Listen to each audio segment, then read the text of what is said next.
I've always wondered about this. We talk about the Victorian age, and it sounds like it's all about Queen Victoria. But this was also the age of steam engines, of global empires, of massive new ideas. How does one person's name end up defining all of that? That is the perfect question to kick this off, because the answer is Victoria's story is the story of that transformation. Her reign didn't just happen at the same time as this incredible change. In so many ways, it actually helped shape it. To really understand how, we need to dive in and see how her era forged the very world we live in today. So, here's our roadmap. We've got 5 key stops. We're going to start in the chaos that existed before Victoria, then watch her unlikely climb to power. From there, we'll see the massive industrial empire she oversaw, dig into the deep contradictions of her time, and finally, really grapple with the complex legacy she left behind for all of us. A crumbling monarchy? Wow, that sounds pretty dramatic. What exactly was so bad? Well, it was a total mess. To really get Victoria's impact, you first have to understand what she was walking into. Britain was changing at lightning speed, but the crown itself, it was on the verge of collapse. I mean, just look at this contrast. On one side, you've got the Hanoverian kings, a whole dynasty just mired in scandal, wastefulness, and a complete disconnect from ordinary people. And then on the other side, you have this young girl. For a nation that was desperate for change, she represented a total fresh start, a symbol of morality and renewal. So it wasn't just that the kings were unpopular. Oh no, it was much, much more serious than that. We're talking about a genuine succession crisis. The royal line was literally dying out. There were no legitimate heirs anywhere in sight. The entire future of the British monarchy rested on the shoulders of one little girl, Alexandrina Victoria. Okay, so in 1837, a teenager takes the throne. How does an 18-year-old, especially a woman back then, actually manage to rule one of the most powerful countries on Earth?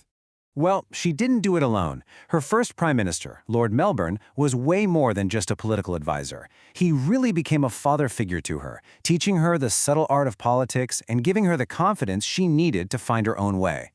And you have to remember, this was all happening while the system of government itself was fundamentally changing.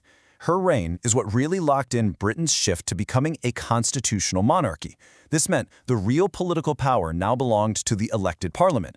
The monarch's role was shifting, becoming less about ruling and more about being a powerful symbol, a figurehead for the entire nation. And her symbolic power just exploded after she married her cousin, Prince Albert. He was a true visionary, totally obsessed with the science and industry that were reshaping the world. But they were also brilliant strategists.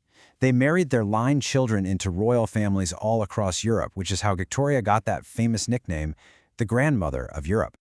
So, while Victoria was cementing her role as this new kind of symbolic monarch, the nation she represented was becoming something the world had never seen before. It was an industrial and imperial powerhouse. Britain was quite literally becoming the workshop of the world. And nothing, I mean nothing, captured this new dominance quite like the Great Exhibition of 1851. This was Prince Albert's masterpiece, held in the absolutely stunning Crystal Palace. It was Britain basically showing off its industrial might to the entire planet, a raw declaration of power. And you can see the sheer sweep of this era in these milestones right here. It starts with her marriage to Albert, runs through that incredible Great Exhibition, and leads to the moment she was declared Empress of India. It all culminates in these gigantic Jubilee celebrations. Each step marked a new peak of Britain's global power. All this progress sounds amazing, but what was it actually like for regular people? That is the critical question, because it was truly two sides of the same coin. For the growing middle class, yeah, it meant railways, new wealth, more rights. But for millions of others, it meant leaving rural life behind for crowded, filthy cities and just brutal factory work. And this massive imperial expansion, it was justified by a really powerful and, let's be honest, a deeply controversial idea, the white man's burden. This was the belief that Britain had some kind of moral duty to go out and civilize other nations. But let's be very clear, the primary motive was almost always about economic gain. And this brings us right to the absolute heart of the Victorian age, its contradictions. It was an era of incredible public confidence, but also deep private anxiety, of a really strict, rigid morality that existed right alongside shocking levels of injustice. At the core of all this was the brand new, incredibly powerful middle class. Their values? Hard work, self-improvement, and above all, respectability became the defining values of the age. The home was seen as a sanctuary, and women were put on a pedestal as the family's moral guardian. Now, this same mindset, to be fair, also fueled some really important social reforms in education and labor. So they were all about being respectable and moral, huh? Well, that was the public image, the brand, if you will. But underneath that shiny surface, the reality could be absolutely brutal. And nobody showed this better than writers like Charles Dickens. His novels weren't just stories. They were powerful attacks on the poverty and inequality that respectable society tried so hard to just ignore. And just as society was grappling with all these internal contradictions, a new challenge came along, one that struck at the very foundation of their worldview. In 1859, Charles Darwin published On the Origin of Species. It was so much more than a biology book. It triggered a profound crisis of faith, forcing a huge showdown between new scientific theories and centuries of religious certainty. All of these powerful forces, industry, empire, faith, and doubt, they all came to a head in the final decades of Victoria's long life, and they ended up shaping both her personal story and the legacy she would ultimately leave behind. You mentioned her personal story. What happened there? In 1861, personal tragedy just changed everything.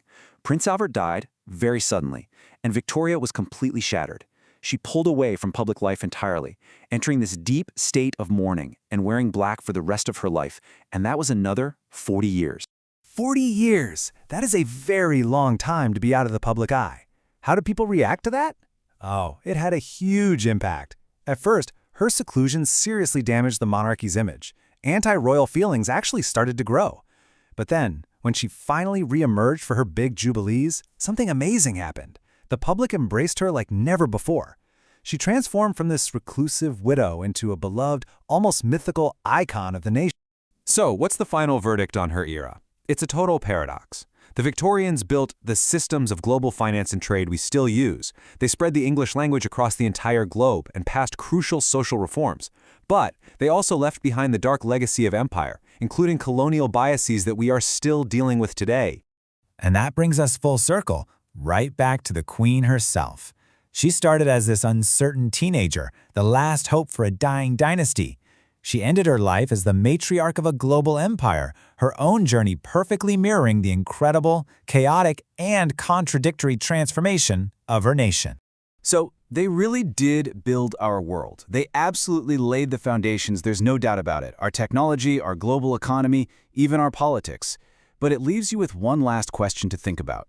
When we look at our own world today, with its own mix of incredible progress and persistent inequality, of global confidence and deep anxiety, have we ever really escaped their contradictions?